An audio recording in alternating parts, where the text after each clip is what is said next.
And this is it. We're live. Welcome, everybody, to Jay the Unstoppable. I'm your host for the evening, J Rosario from Unstoppable Comics. I'm hanging out with a crew of comic book creators here, and we're going to talk about something I think is important. It may have been talked about before, but, I'm not known for original stuff. So let me bring up the question for the evening, and, we'll have the guys talk about it. And our comic book creators putting the cart before the horse.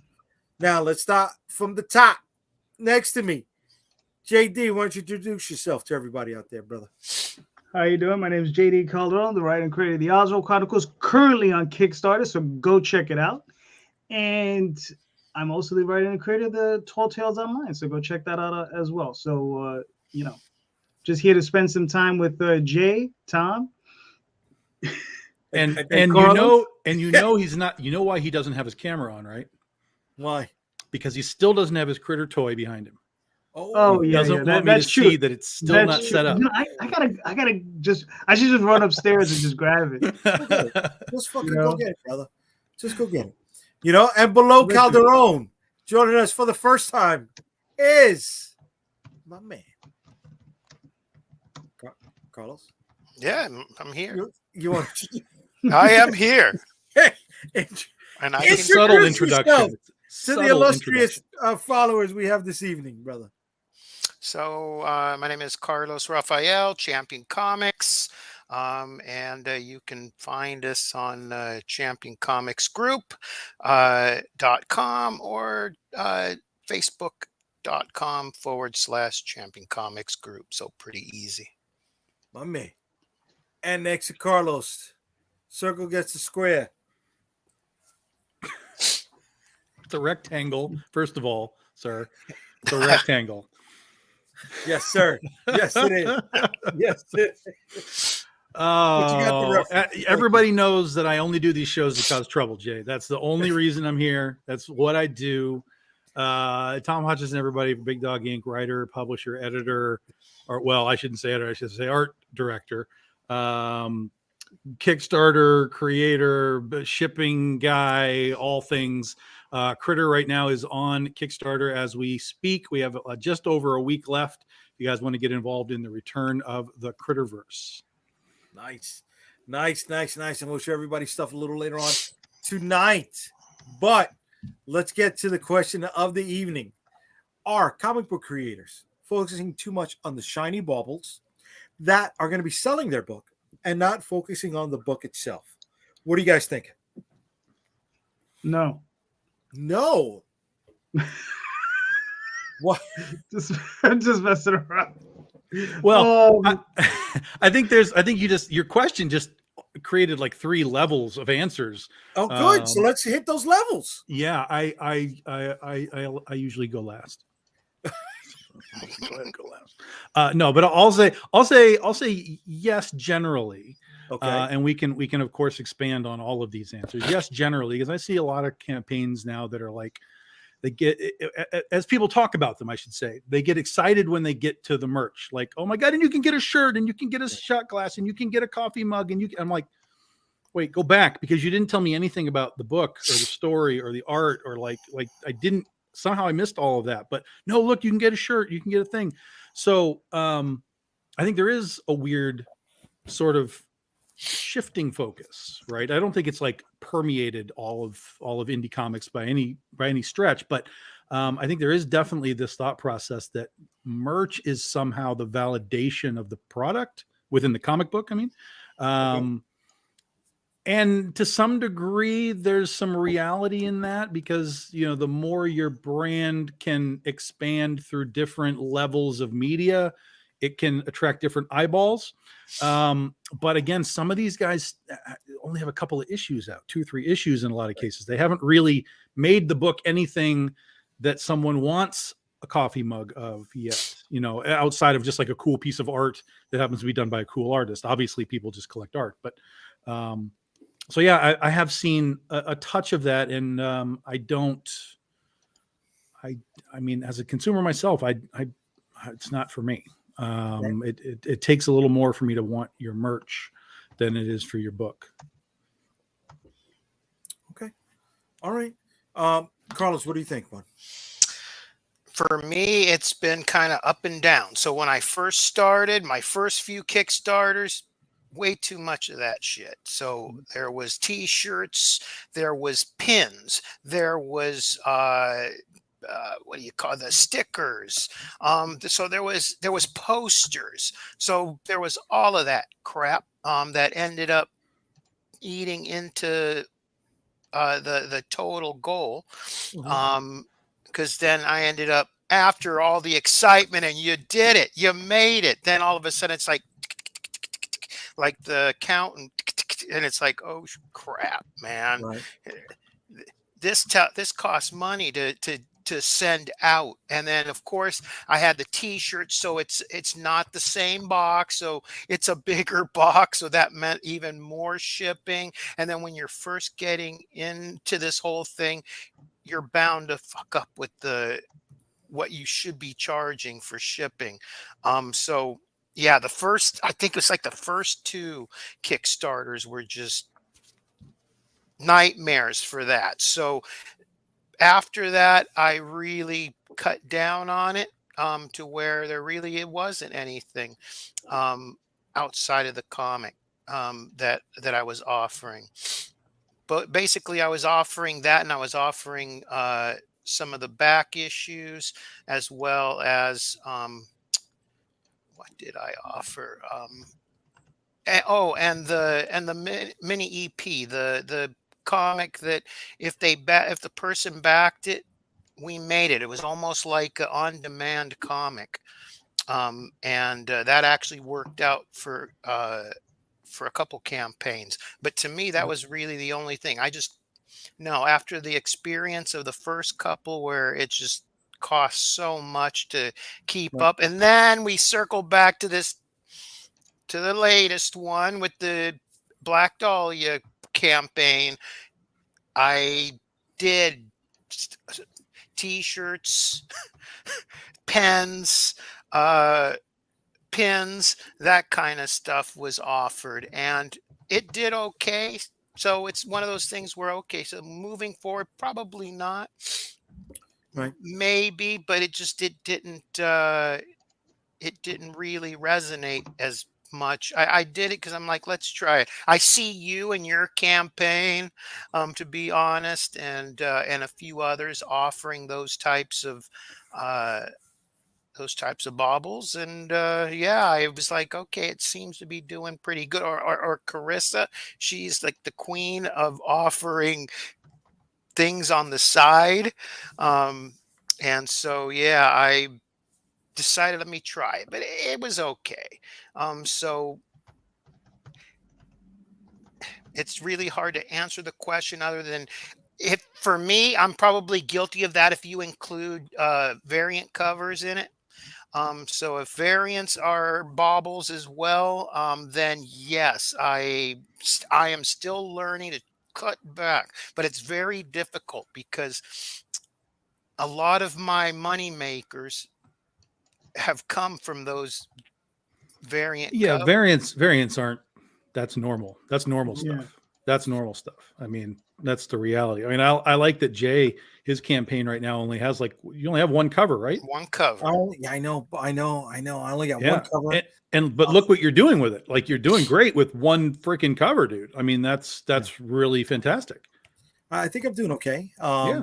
I'm also doing, a male superhero book, which for some people saying, Sausage some of the Fest. odds- Mhm. some of the odds maybe you can get that.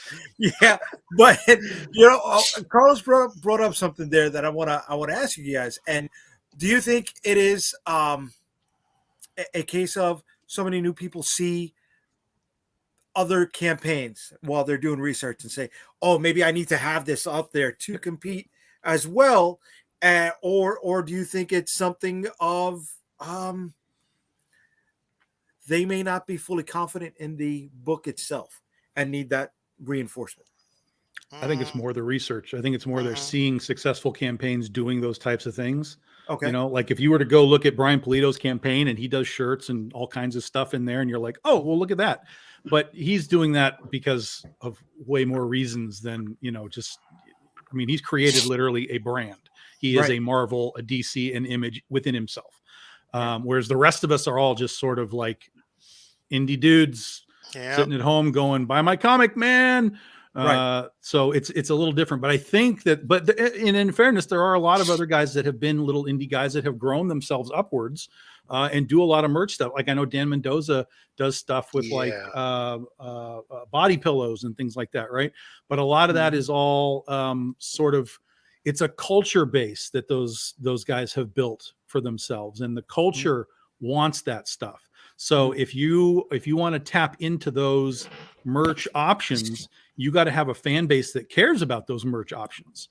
And for us, I really, outside of people asking for shirts occasionally, I really don't have people asking for any sort of specific merch. Like, hey, you ever do body pillows? Hey, you ever going to do wall tapestries? You ever going to do like, I really don't have people asking for that stuff. So for me, even if in my brain, I'm like, that would be kind of cool. I have no need to rush towards it because I don't see a pocket of my fan base wanting it. And I don't see the flip side to that coin is I don't see, if I were to suddenly say, oh, we have body pillows, I don't suddenly see Dan Mendoza's fans rushing to me because I have a body pillow. Right. He has built that culture with his characters and that type of merch. And that's why they flock to him for it. Right. Yep. Calderon, I remember at one point you were very big on challenge coins, and everybody was. That was a huge flood. Yeah. Right. So what was it? Well, was it that you wanted to have one on there, or did you feel that it can move something? It can move the needle a little bit for you. No, it's funny because I didn't really. I just was joking around when I first answered the whole thing. No, I mean the thing is that whenever I put something up that's a stretch goal or any tchotchke that I add on, it's something that I want myself. Okay. You understand? If I put up a metal trading card, or I put up a metal bookmark, or I put up a t-shirt or a pin, eventually a challenge coin, and it's something that I want, especially the coin I've been looking at for a minute, because the thing is in the comic, Oswald becomes an emperor and his face is stamped on his coins. So his soldiers have his coin with his face on it, and it would be the same coin I would send out to the fans. So it ties into the comic, so that it's like, it's like Roman emperors. Like, how do you know who, you have a soldier out in the middle of Gaul, and they're like, who's your emperor? He's on your coin. You will always recognize him. So that's why, I wanted to do something like that. So it just depends. That's why, and the challenge, I just like the coins. I just like the way they look. I just like having them. So now, did you get that because Polito does the challenge coins and they're huge and they're almost like a culture unto themselves, or was this unrelated? I'll be honest with you. I don't follow Polito or anything Lady Death. I don't even look at the stuff. I don't know of anything they really do over there. Because what's one of their big things. They're the challenge coins for them. That's a big seller, and it's something that they do and they incorporate in all of their in their promotion. Okay. No. I mean, that's cool. I just like them. Like I have challenge coins. Like I have one, Cthulhu one. There was a couple of other from a couple other campaigns. I mean, I get them, and whenever I see them, I just like them. I just, like I said, with the Politos, it was just not something. I was never a big Lady Death fan, so I never got into it. So I look at it as, if it's small enough to fit in one of two boxes, either the clamshell box or the hard mailer, it's something I can go with, right? If it's cost effective, or if it fits within the Venn diagram, I'll go with it.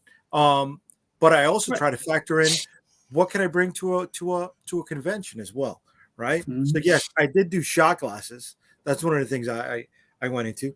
I am going to go into another part of the Venn diagram area of one of the foundational pillars that Todd McFarlane once spoke about. I know, Tom, you've already pulled the trigger on that. Calderon, you've had some success in the vinyl plastic market.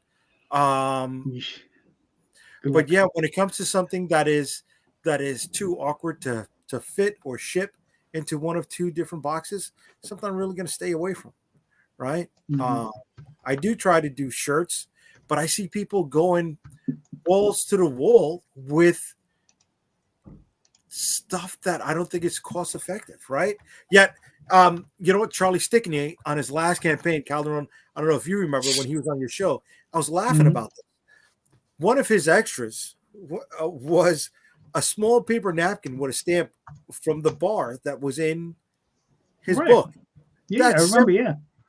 right? I thought it stood out. I thought it was interesting. I never saw anybody Mhm. do it before, and it was cost effective. And a napkin is not going to take up much weight in a package, right? So Mhm. if it ties into the product, why not? Or maybe something that would fit into an old DVD collector's edition. Well, and I think the key here is that for me, I'm not talking about easy stuff like stretch goals and things like Mhm. that. I'm talking about people that are actually creating a merchandise product to sell. You know, like, hey, buy the mug, buy the cup, buy the shirt, buy the whatever. And they get hung up on that versus buy the book, buy the cover, buy the art, buy, all that stuff.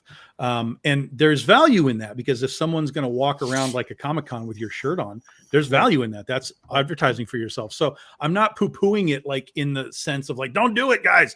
I mean, we've done shirts and stuff, over the years, but it's been such a small market for us that people were like gung-ho about it, that I've just kind of let it slide to the side. And the big merch that we've done obviously was the toy, Right. the Critter action figure, but Mhm. that was its own thing. It wasn't like slid into another campaign where like, hey, Mhm. here's a comic book, but don't forget the toy and don't forget the, whatever. It was like, holy shit, we're going to attempt something really wild, guys. Let's try this And out. put it out.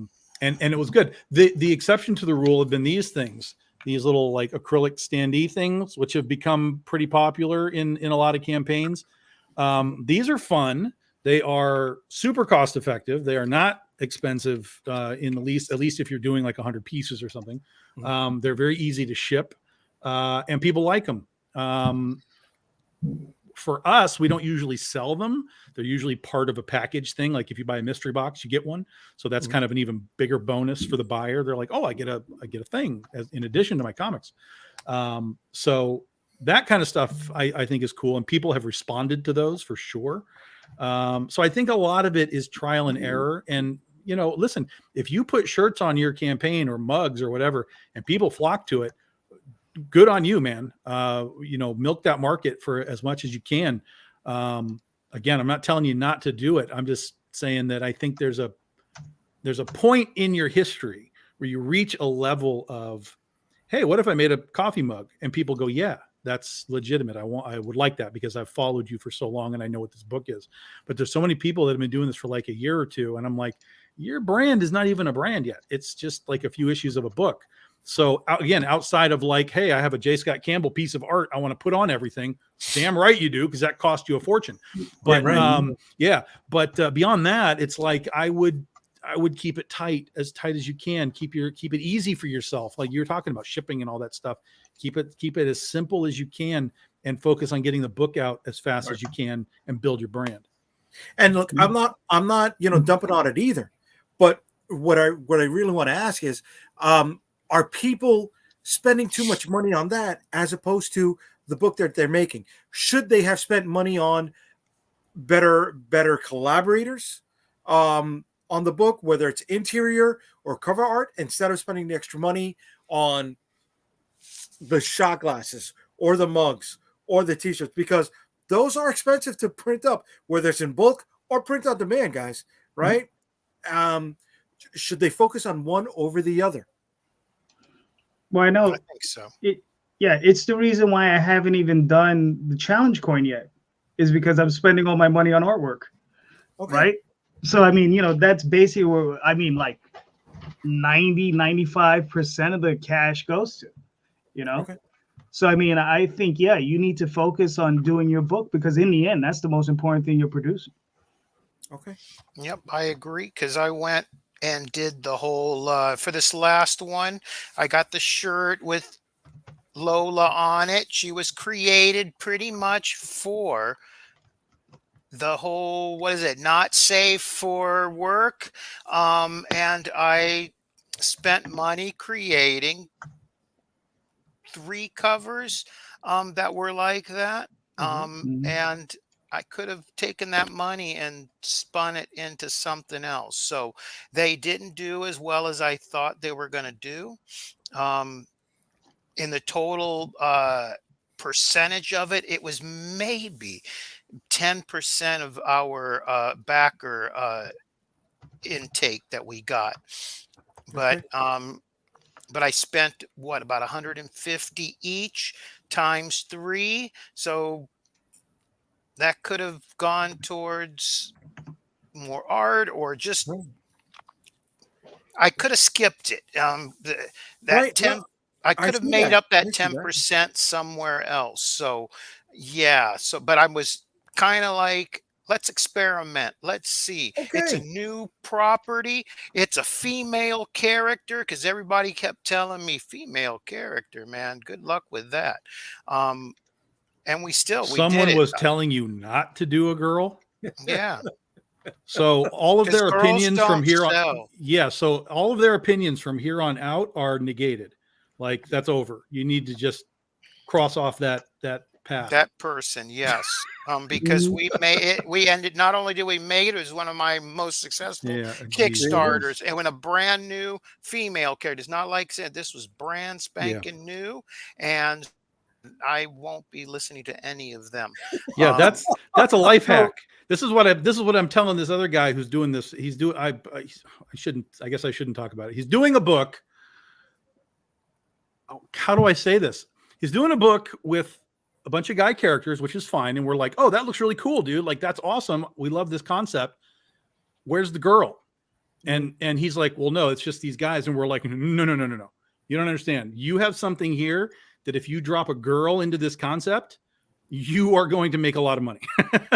And he's like, well, I mean, I don't really want to go into that market. I'm like, we're telling you, all of us on this Wow. podcast are telling Yeah. you, drop a girl in there. Now, this is not a do a girl book, make $1 million scheme. It doesn't work that way. But if you have something that's designed well and presents well, and you have good art for it, it's going to open doors that you wouldn't necessarily have gotten with just another muscle-bound dude with a sword or something that, Or a we've shield. seen 1,000 times. Not to say we haven't seen the girls 1,000 times too, but the girls will outsell that stuff. Just ask Brian Polito. Yeah. Yet that is only in our arena, right? Crowdfunding, the crowdfunding space, it's dominated by, I don't want to say the bad girl era of books like it was in the 90s, Mhm. right? But a lot of female driven books is what's dominating the crowdfunding landscape. Sure. And then you have, outliers like Calderon's book, featuring, the protagonist is a mouse. Mhm. Mine is a guy holding a shield. Yeah, very- but very original. mine isn't really an outlier. I'm not making 30K on my campaigns. I mean, if I was making 30K on my campaigns, you could say I'm an outlier. I'm just doing all right. Okay. I think Okay. the future for myself and people who do books like this is outside. And like I mean, I've said it before. It's like, I think the future is to go outside of Kickstarter, into the direct market and other markets. Is there other markets aside from the direct market? Correct. Try to make a name for yourself there, and then come back. And that's where I may see growth, significant growth, because I'll be pulling them in from another market. But that's still still has to be seen, as they say. Well, you pissed Tom off. You pissed Well, Tom off. He said, listen, man. "Fuck that. Fuck your mouth." He said, "My book is about a cat. You can take your mouse and get that shit out of here." That's what. Well, Tom's a sensitive guy. I don't know what to say. I feel bad for Tom because his love of Batman books and his love of the Marvel movies, and people just like dump on him, and it's not right. It's not fair to him. I love everything. He likes what he likes, and I love That's everything. true. Yeah. Yep. You should have seen how much he gushed over the Marvels. Bro, I was excited that I was not the only one who went to go see it. you know, that opening weekend. You know, and you know, so No, when you were the only one that saw it opening weekend. The box office says so. I can't wait Yeah. till it's on Disney Plus. I'm gonna run it right before I go to sleep. But you know, it's funny how it's outside of the crowdfunding space. There's something like Marvel's, whether it's written well or not, because you know there's a lot of poorly written, female-led books in crowdfunding space that are doing financially well.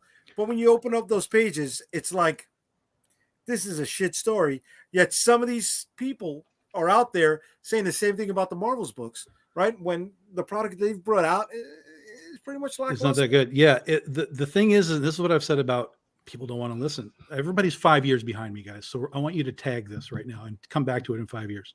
Everything that people are saying now, I was saying 5 years ago. So here's what I'm saying now. Mm. In 2003, 2004, in the last 5 years, art is what's carrying comics, period. Whether it's variant covers, which is the big key of it, or you know, actually good interiors, you know, that's what people flock to. Like, look what happened when that Silvestri Batman book came out, right? People lost their minds. Oh my God, Mark Silvestri's doing a book. I want to get that book. But art is floating comics right now. There is so much content in the world that story is everywhere. Netflix and Hulu and Amazon and comics and TV. I mean, it's story is everywhere. So how do you attract somebody to take a chance on your story? And in the comic book world, that means art, period. I don't care what your concept is. Now, granted, there are exceptions. Like if you say, oh, I have a Cthulhu book, people know what that is. They come and see, I like Cthulhu, I'll come see it.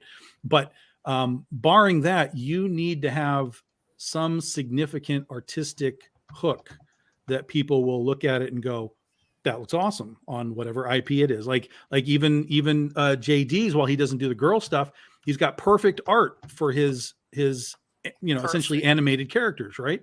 So anybody that likes like the Disney stuff and animated stuff, they're going to look at it and go, yo, I want to know what that is. Mm-hmm. Art is floating comics. Art is keeping comics alive right now, both in the indie space, the Kickstarter space, the retail space. They just said something like Thundercats for Dynamite is doing like 170,000 pre-orders. Do you think that's 170,000 cover A? No, not in the slightest. There's probably like 50 or 60 variants. There's a bunch of retailer variants. All of those numbers get put into one big giant number. And without those variants, that 170 might be at best half of that, which is still a great number, but maybe half of that without all those variants. So anybody who poo-poos on the idea of variants and art and everything, it's like, dude, you do not understand this industry right now. You do not understand how it works, why it works, and what is required for it to work at a high level anyway. Mm-hmm. I agree with Tom 110% when it comes down to attracting people to the work. Mm-hmm. But here's the thing, though, to add to that, if you want to bring customers back, you need that story, and that's where good stories, good everything just is required, because it's not just going to take one or the other, because what is it? The Thundercats will sell 170,000 this issue. But it's going to probably fall a half in the second issue. Yeah. Right. And then but here's the thing. So let's say they get down to 85,000, right? Now, what's going to sink or swing them is the story. If the story is really good and it's solid, that number may rise from 85,000, because that's what happened to Walking Dead over a while, right? It hit issue, it slid down all the way to issue 4. And then people started saying, "Oh, this is really good," and those numbers started creeping up, right? And then it got an international following, and we know that if you don't know, France sold more copies of The Walking Dead than they did here in the U.S. That was huge. Yeah, it was huge, guys. But yes, I mean the art brings people, right? And you need that solid story to keep them coming back for the next one. Mm-hmm. And yes, you're going to have that loss, but all right, of those 170,000 units that were sold, right? One of the biggest numbers, and he said it on his podcast, which comes out twice a week, which is promoting his work and everything else that he's working on tangentially. Liefeld. I mean, is he cutting you a check that you're gonna cut up? You're cutting promos for him? Listen, I didn't say his name. Somebody else said his name. But I think we're all old enough to remember the Dick Clark effect, right? And for those of you who know, what's up? Who's Dick Clark? So Dick Clark was a radio DJ, folks, right? But I didn't know you were that old. I remember what he used to do to $10,000 pyramid, and he said he did the show, even though he took a massive pay cut. He did it for just a little bit above scale because he wanted to be in everyone's living room 5 days a week, right? He wanted that daily recognition. So as much as Calderon doesn't want to plug the guy's name, he's plugging himself twice a week in one of the top 3 rated podcasts. And does that not also have an effect on the amount of sales for the covers that he does? Sure. Yeah. He has a fan base. So yeah, of course. And for 30, almost 40 years, he's had a fan base. But he's got a fan base, and he is also reminding them of the work that he's doing 2 times a week.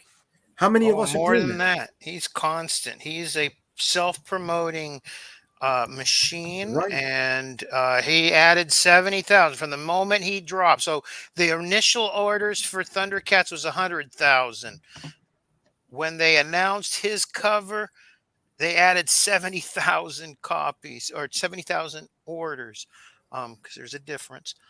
70,000 orders were added to that amount. So, and I just got into it today because there was somebody posting bullshit, as they always do.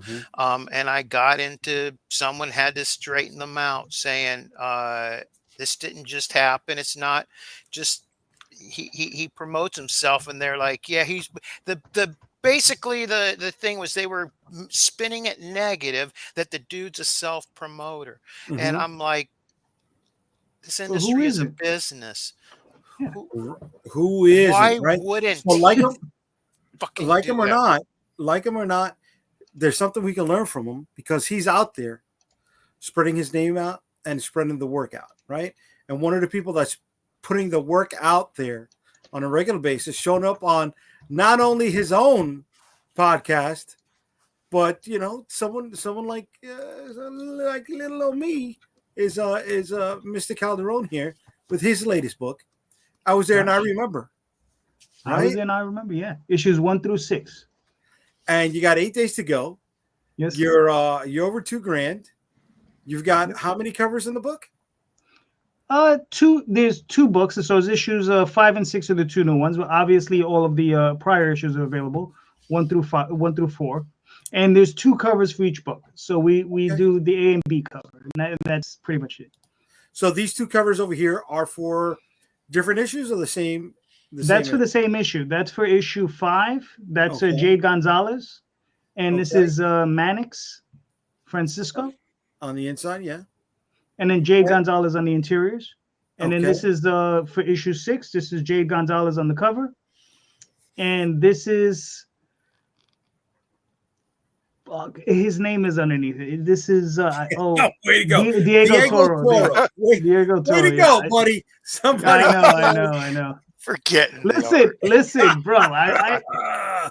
Tom, do you remember all the damn artists' names there? Yes, I do, sir. Yes, I do, sir. Well, good for you. That was basically fuck you. You're on your own boat right now, bud. Yeah, that's fine. I sometimes mess up the colorists, but yeah, the artist I always got. Yeah. See, what I do is I just use the same guy, Slamet. So it's easy. Yeah. I always remember. That's good. That's good. It's cost effective and memory efficient, right? Yes. And then so I guess the mouse is writing about himself because the writer doesn't want to show himself again tonight. And here's Jade. What are you talking about? Well, you go. I'm right there. There you go. Whoop, there you go. Now I'm gone. He's having a bad hair day. He's having a very bad hair day. I do need a haircut though. I'm like, shit. But you got what little I have left. So this is issues number 1 through 6 of what volume though? Oh, it's I don't know.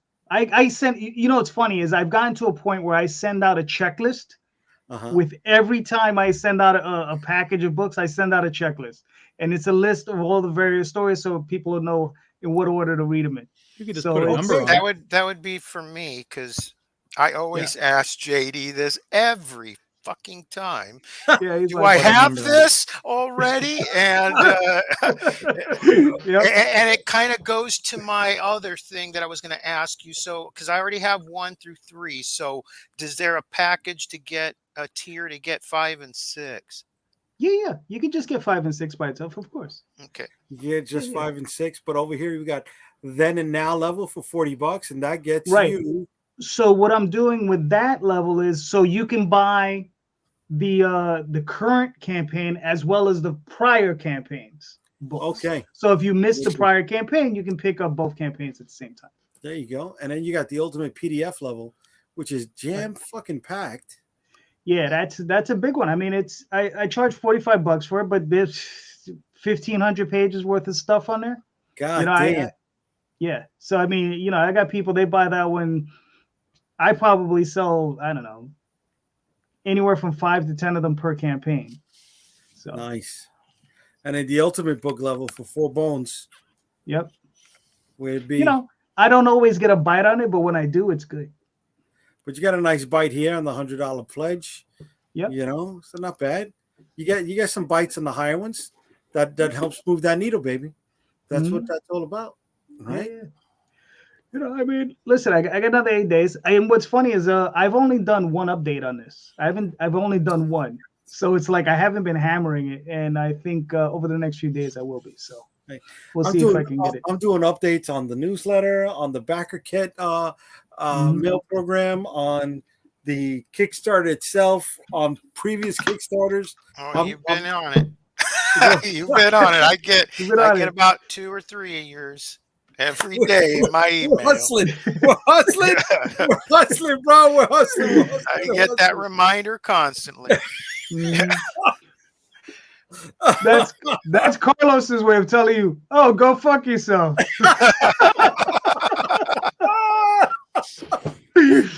All right, so Put it up my inbox. Some somebody's bitch. doing a lot of updates for his campaign over here. I'm sure he's kicking ass. That's why he is going to be breaking Nice. the 20 grand mark Oh, yeah, in he the is. next 8 days. Woo. Listen, Yeah, Right? probably. That's I see wild, it. man. It's wild. So, Are we gonna put money on an over and under over here? I'm thinking he's gonna hit 22. No. No, No, that's Why not? you're Yeah. talking about $3,800. No. I think we're gonna the high point is gonna be 21. That'll be the high Well, point. That's if we what's have a your- really good final week. okay. what's your current backer count? 246. 246. Have you ever broken 3? Oh yeah. We'll Dude. break 3 on this. Oh, We'll So- break 3 on this because we'll have a good last 3 or 4 days for sure. So we're going to break 300 backers and we'll probably, I would guess we're going to top out at 21. Okay, so 50 at an average of 25. It's about another 1,200, 1,300 bucks. Mhm. Right? Nice. That would be 21. Yeah. Okay. I don't like. I know. I you know what, Tom? I wish you to have 22. I think you're gonna make 22. Yeah, dude, property taxes on that lake. You know what I mean? You got to. I mean, I'll tell you, That's true. this campaign has been so surprising for so many reasons, not the least of which is we have had and watched the curse happen. Ready? When you get down through this, you're going to roll back up and everything will be different. But we have had almost no dropouts on this campaign. Oh, you never Normally at said this it. point, we've seen about $1,000 in dropouts at least. Uh-huh. And at this stage, I think we're probably no more than $500 with 8 to go. Like, this has been a wildly bizarre campaign from all of our analytics of prior campaigns and the way that they've worked, particularly 3-week campaigns. So it's been fantastic. Our like I said before, our previous critter campaign, we did about $8,000. So we have doubled plus what we did on the last critter campaign. Nice. And we've done it with, less covers. Obviously, we have a little more product because I got better at doing these campaigns. So we're selling, other BDI universe books and so on. But even so, it doesn't really account for the huge spike that we got. And again, like I said, like there's no dropouts happening. So it's been fantastic. But I wish you never said that, because it's like the football jinx, Oh, he's hit 35 extra points in a Yeah. row, and then the one that they need is the one that he's going to blow. Right after Yeah. Now, did I hear you say, are you doing stuff with AP? Yeah, AP, we're not out in stores yet, but AP is reprinting this series. Should be out towards the end of February. It will be the first issue will be in stores around the end of February. Yeah. Because that it didn't give me a great bump, to be honest with you, but it was enough that with last year with Remarkables, and we have a couple more that are coming out this next year. To me, it's all gravy, because it's already been paid for. It's basically what's the word? It's shelf stuff. And they're putting it out there into comic shops. So yeah, but if the key is eyeballs, that could be the one thing that I can't really account for here is AP talking about the book, right? And I talk about it, and AP's been posting it on their Twitter and so on. Not that, well, actually they did do it on this, but only recently, not at the beginning. So there's been some AP extra, clearly from somewhere, but how much of that is AP extra? That's a different question. And I don't know if I could ever quantify it, but I know that we have about 50 of these backers are brand new backers, like brand new to us. So that's always great. We're always getting huge amounts of new backers. This book is done, by the way, all the art is done. So we're just finishing colors right now. So it's going to move really fast as far as fulfillment. And we should be fulfilling it right in April, right as the next campaign launches, which will be perfect. Because then as this goes live, they'll be getting books in their mail going, hey, remember us? come get the next one. Hurry up. I really like this Iron Butterfly cover, man. Mm-hmm. Yeah. So what was that? MR Gunn or MR Quinn? MR Gunn. Yep. MR Gunn. He did soup to nuts on this, or just the pencils? The whole thing.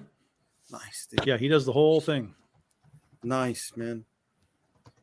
Yeah, he's been a regular of us now for a few years. He'll be back on the next campaign. I was just talking to him today. He's also got a secret project behind the scenes that we're working on, him and I. So we'll be debuting that this year.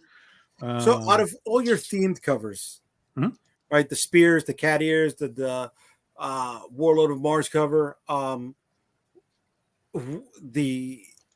I say the Josie and the Pussycats, right? So that's the cat ears one. Which theme is moving the most on this campaign? Oh, you know the answer to that. You better know the answer to that. It should be an obvious answer. The Brittany? No. Brittany? No. Oh, the Warlord of Mars? Yes. Yeah. Because it's got the skin. Yeah. But let me tell you what the second place is, because it's been fluctuating a little bit, but I can look at it here. Actually, you know what? Right now it's no, it's not a tie. So we've had, the Catgirl of Mars is number one. The Mars Foong, just the regular critter where she's standing there with her fists, that's the second best. And then right behind that is the Clockwork Kitten, the steampunk critter. Yeah, that's a nice one too. Yeah, so those are the top three that are running right now. And it's always interesting to see like what people gravitate towards. Sometimes it's obvious to get it. Sometimes you're surprised. So the Brittany with the belly chain isn't making big waves? Nope, that's not in the top. Well, there's 9 covers. It's not in the top. It's not in the top half. But again, we also remember that when we look at these analytics on the back end, we only see the basic pledge, so it doesn't account for add-ons. Right. So we could have 20 add-ons for one of those things, and I wouldn't know it until we're done. Well, I hope you get your money back, at least on all of them. I hope none of them cost you. Oh no, we're fine. We're fine. Good. Yeah. Good.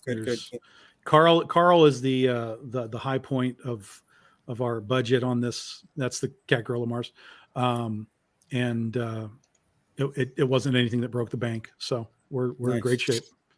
And your critter figures, not figurines, excuse me. They're adding nice bonuses to you. Yeah, nice pops every now and then. Yep, Very good. absolutely. Very good.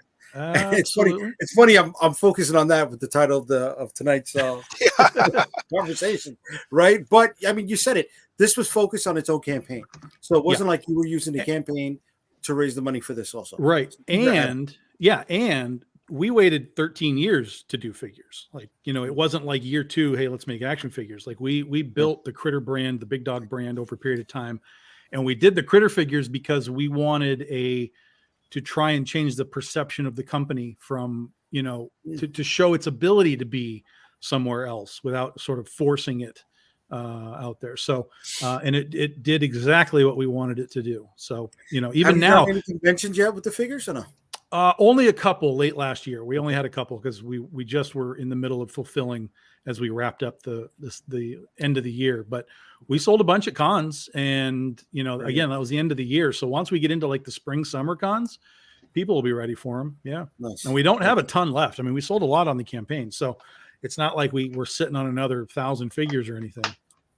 And here's the mystery box, Mhm. right? So I got my own way of operating with the mystery box, and a lot of the shiny baubles, the tchotchkes that we did try, that we did attempt, that maybe didn't take off.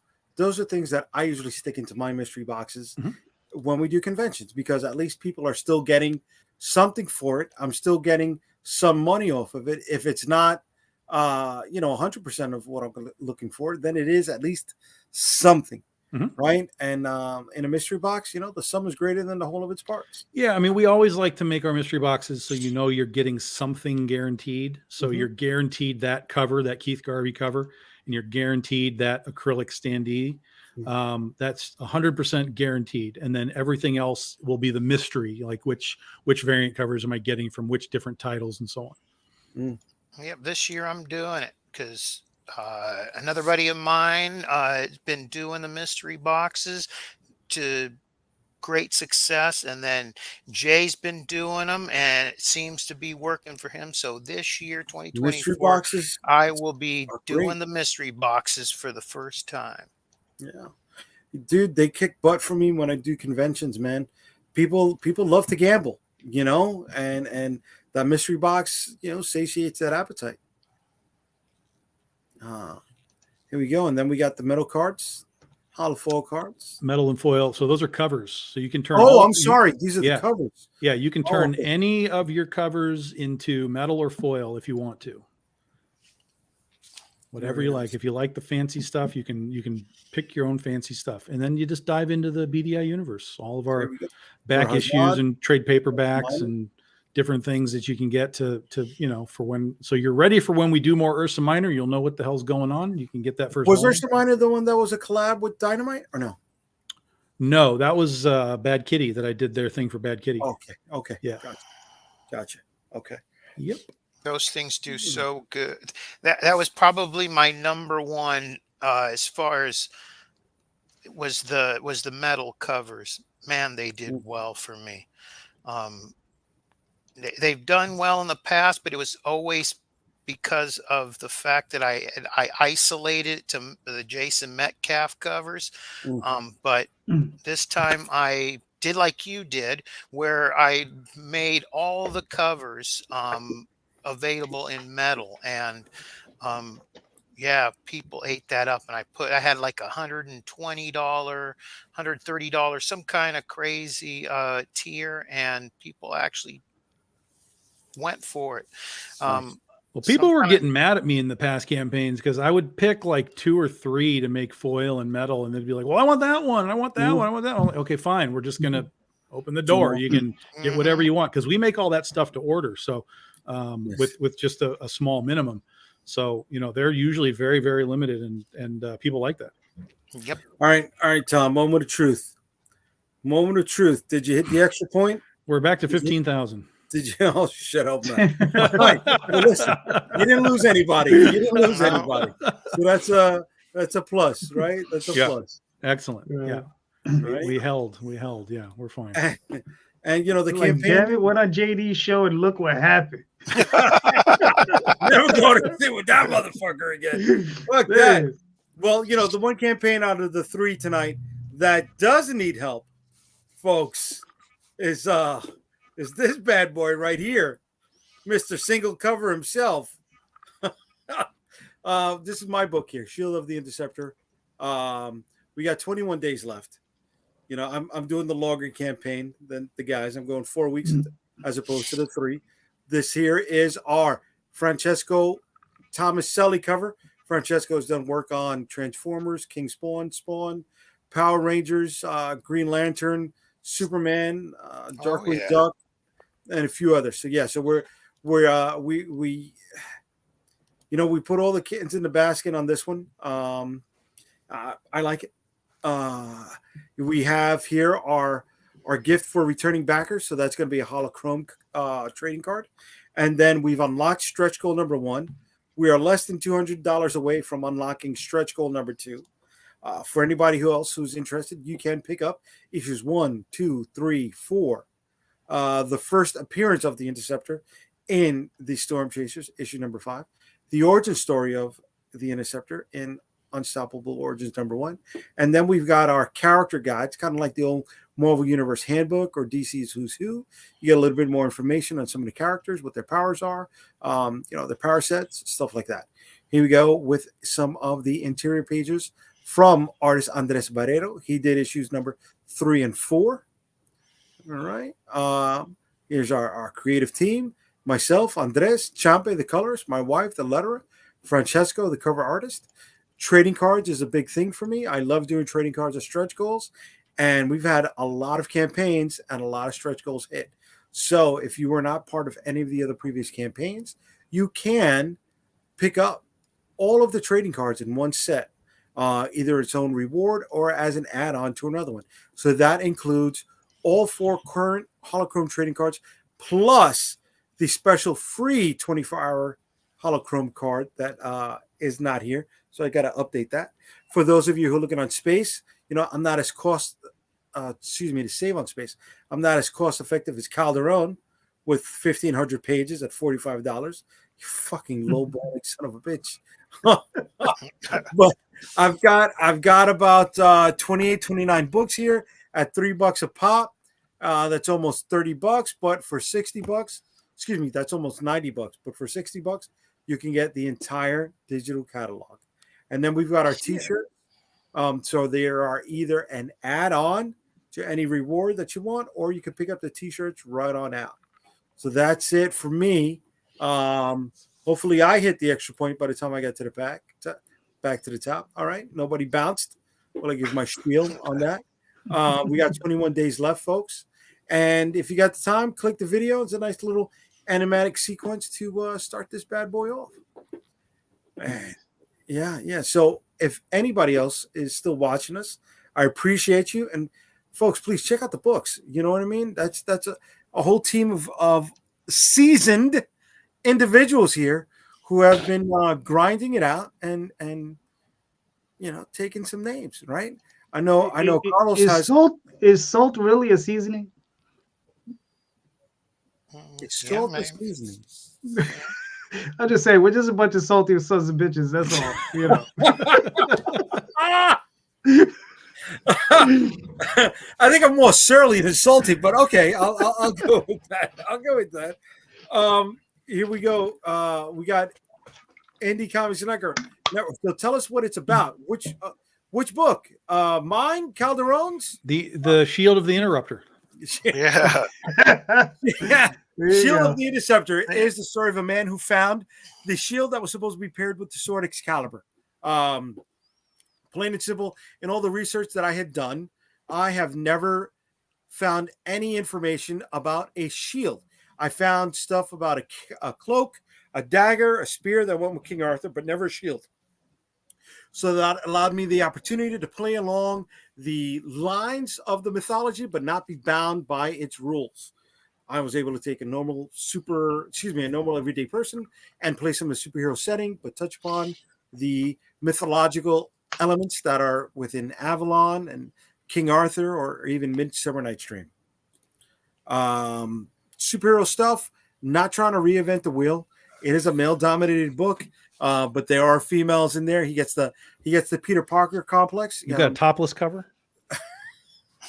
I was waiting for the nude cover. and he could do a nipple topless cover too. You can do like you We should can do. do Oh, here's what you do, dude. You got to do like a Batman Damned homage where you get the full Interceptor. I can't be jealous of my own creation. You know what I'm saying? Because I'm hung high, so I don't want to say fuck. We got Michael. How you doing, Michael? Never go full Interceptor is what Jay's telling you. Great art there. Even when I didn't do the colors, LOL. Okay, man, no hard feelings. But you did the colors on mine, Jumpy. You did colors on mine, but not the cover. But yeah, so here we are, folks, and I guess I can say that the four of us are guys who definitely left the cart behind the horse. Right? We built up something first. We built up a solid foundation before we started to explore some of those other elements. Right? And like JD said, I think that's the key, because if people don't care about your character, they don't want it on a shirt. Yeah. Right? It's like that dumb mouse. I don't even want a shirt because it's just a dumb mouse. Like, but if they like the mouse, oh my God, Oswald's awesome. Give me a shirt of Oswald. Like that's how merchandising works. You got to make something that they want first. You got to build the brand. Hell yeah. Hell yeah. Now, Carlos, you are currently fulfilling She is Black Dahlia, right? That's right. All right, baby. And issue number 2 for that is coming out. Art, because Tom mentioned art is driving it. Yes, this entire thing was driven by the art. Oliver De La Cruz, even we launched it. To me, I consider it a pop-up Kickstarter. Okay. Almost all of my other Kickstarters were given the 2-month lead time, the promo, the ads on Facebook, leading up to it. With this one, we didn't even. It was so. I didn't even have colored pages. Now I had the cover art was colored, but the preview pages were all black and white. But it still quadrupled plus the very nice. The goal, because Oliver's art. And then wait till everybody sees. Now I have posted some of the color art in updates, but yeah, it's the craziest book I've ever written. There's things in it that are going to make people go, wow, whoa. Nice. Nice. And that was one of my goals going in, was I wanted to stretch most of the stuff that I have, and anyone who knows me, it's mostly standard superhero fare, like what you're doing with Shield, which is still beautiful. But it is what it is. And I just wanted to, on this book, stretch my chops and push Oliver as well, because he'll curse me half the time going, damn, why are you having me draw this? But it's like, I'm going to make you better, and it's going to just make the product better. And I'm excited about it. And yeah, we're getting to the end. Nice. I got a question for all of you guys, a quickie before we head out of here. But how come Kickstarter numbers don't go up every time you hit the reload button? They do for me. Motherfucker.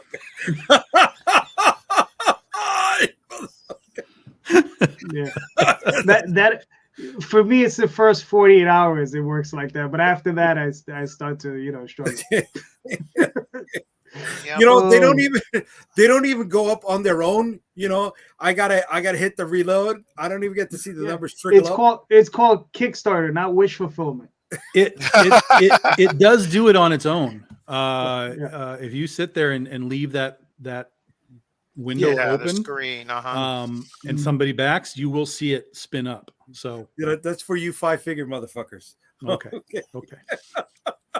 I'm still down here in the 3 to 5 pool. You know what I'm saying, dude? That for me, that just happens like Calderon said in the first like the last three Kickstarters have all funded within 24 hours. So I Yeah. haven't had to sweat it out like a lot of the other ones where Mhm. we was coming down to the end and then we were getting people backing out and it's like, oh Yeah, shit, yeah, man. I know that feeling. I know that feeling. Luckily I've been kind of spoiled. Again, the last three, bang, bang, bang. By the first 24 hours, they're off and running. But that's usually the only time I see that little, because I want to see that Polito thing going where anytime, because I usually tune into all of his launches, Yeah. and it just because, man, just the dream thing of it and watching how it goes, and it's just the numbers are like, we're at Yeah. 10,000, we're 12 seconds in. It's kind like of a Jerry shit. Lewis telethon, It's right? like, I know. yeah, Fuck. exactly. It fucking And it's sucks. just, I know.